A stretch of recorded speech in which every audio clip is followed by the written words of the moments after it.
Al-Habib Syekh Umar Muhdhar ini di Hadramut, beliau itu di kuburannya ini sebelum meninggal dibilang, saya nggak akan pernah ridho siapapun yang lewatin kuburan saya. Jadi kalau ada burung lewat mati langsung.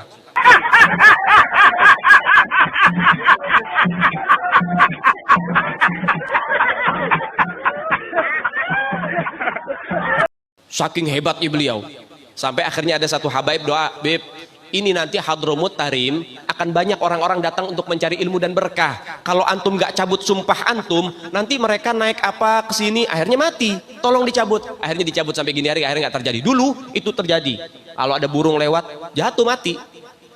Syekh Umar Muhdhar ini punya anak kecil namanya Aisyah. Beliau datang hal, orang wali kalau lagi datang hal bawaannya pengen ibadah. Nah kalau pengen ibadah biasanya kholwat. Kholwat itu menyendiri di kamar sendiri, udah ibadah, wirid, zikir. Tapi hebatnya mereka orang-orang wali, kalau wirid tembok ikut zikir, keluar suara. Pahamin deh? Tempat duduk, karpet, kayu, semua itu keluar suara, zikir bareng sama mereka orang-orang wali.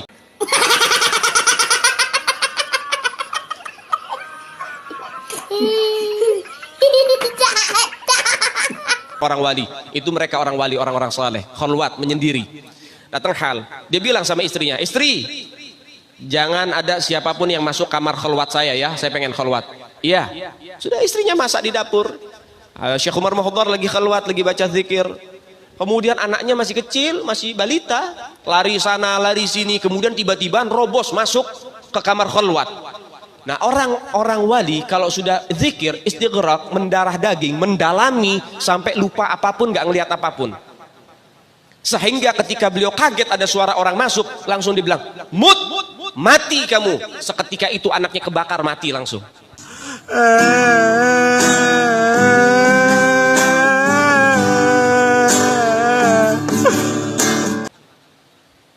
Sadar daripada Syekh Umar Muhdhar, waduh, anak saya meninggal ini.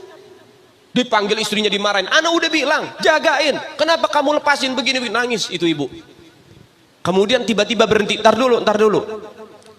Kita punya pembantu. Sini pembantu dipanggil. Sini pembantu. Khadamah sini pembantu. Ibu, kenapa? Mulai kapan kamu berani berbohong? Kamu ini ikut sama keluarganya Rasulullah. Kamu ini pembantunya keluarga Nabi Muhammad. Mulai kapan kamu berani berbohong? Maksudnya bu, dari semenjak anak ini lahir, kamu suka gendong. Ya kalau bahasa kita dininak boboin. Jadi kalau lagi digendong dibacain, dinyanyiin lagu. Apa lagunya?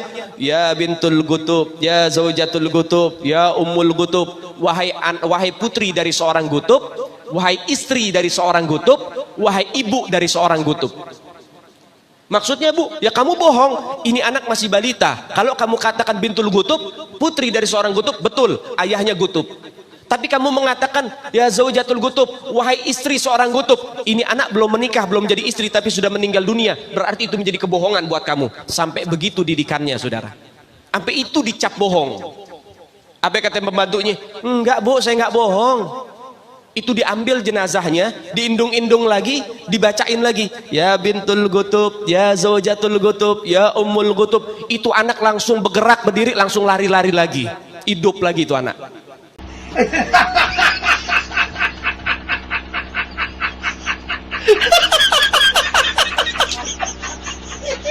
Ini baru pembantu nih.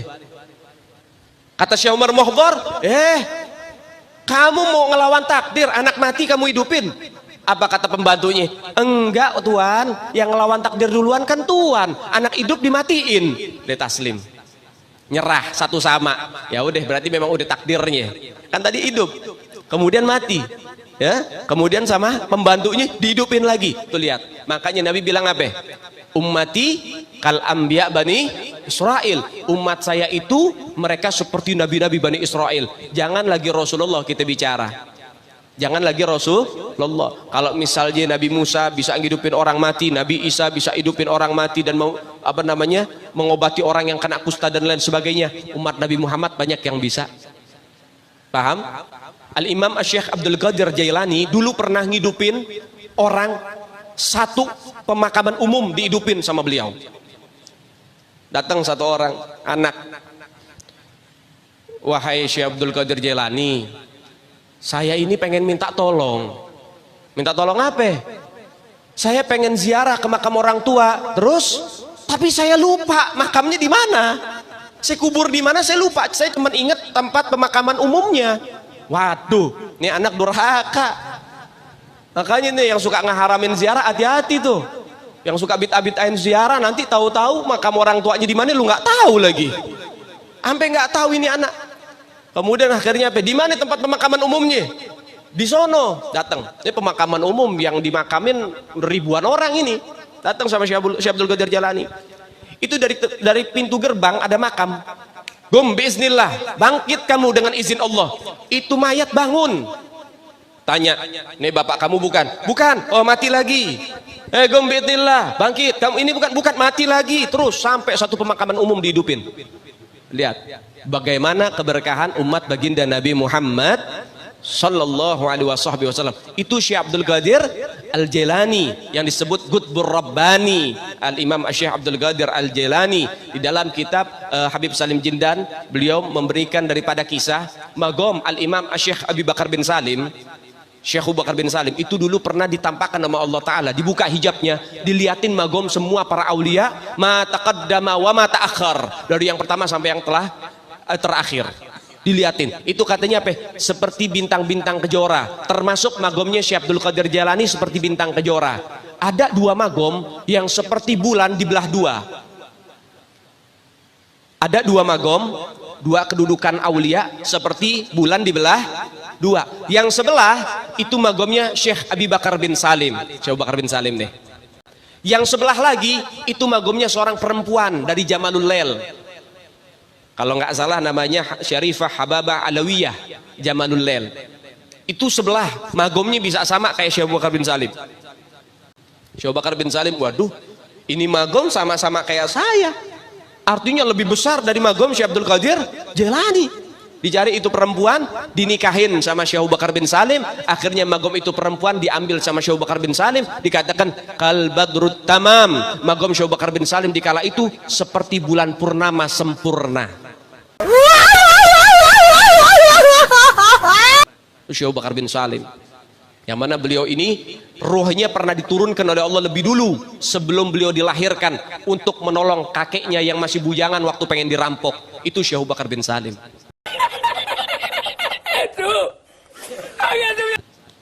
Jadi kalau kita bicara tentang bagaimana para ahlul bait Nabi Muhammad, luar biasa. Tapi saudara, sekali lagi saya katakan, yang bisa cinta sama keluarga Nabi bukan semua orang. Yang bisa cinta itu orang pilihan yang Allah pilih. Kalau kau punya cinta kepada Rasul kakeknya, kau akan bisa cinta kepada cucunya. Kalau kau cinta kepada cucunya, kau akan tambah cinta kepada kakeknya. Karena kau pasti kagum kepada cucunya, apalagi kepada kakeknya.